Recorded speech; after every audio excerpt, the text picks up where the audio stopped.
Sometimes the smartest leaders win, without fighting at all. Zhuge Liang, the sleeping dragon, China.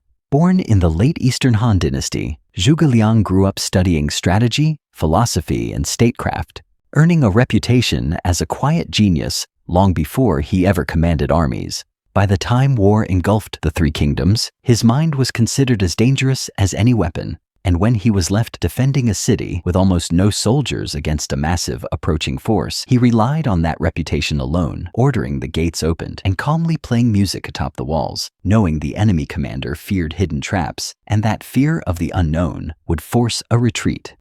Alexander the Great, King of the World, Greece. Born in 356 BCE and trained from childhood by Aristotle, Alexander grew up believing greatness was his destiny, inheriting a disciplined army and an unstoppable ambition from his father Philip II. When he reached the city of Gordium and faced the legendary knot said to grant rule over Asia, instead of wasting time on tradition, he sliced it apart with his sword, revealing a mindset that refused artificial limits and carried that same thinking into every conquest that followed.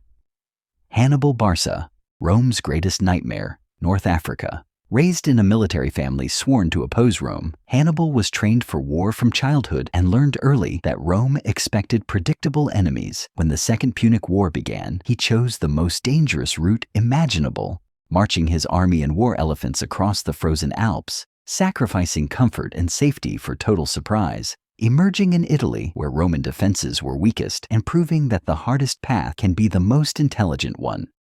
Julius Caesar, the man who crossed the line, Rome. Born into a politically unstable republic, Caesar rose through charisma, ambition, and calculated risk, understanding that hesitation was often deadlier than failure.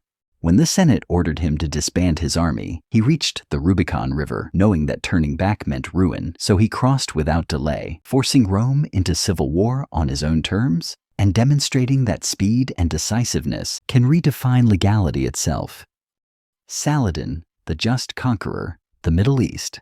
Rising from humble origins to command armies during the Crusades, Saladin understood that power alone could not secure lasting rule. After retaking Jerusalem, instead of unleashing revenge, he protected civilians, respected holy sites, and treated captives with dignity, using mercy as a strategic weapon that shattered enemy propaganda and strengthened his legitimacy across the region. Genghis Khan, the universal ruler, Mongolia. Born into hardship and betrayal on the open steppe, Genghis Khan learned early that survival depended on unity and fear. As he built his empire, he combined ruthless efficiency with calculated restraint, often sparing survivors specifically so they would spread terror ahead of his armies, causing cities to surrender without battle and conserving his strength through psychological dominance.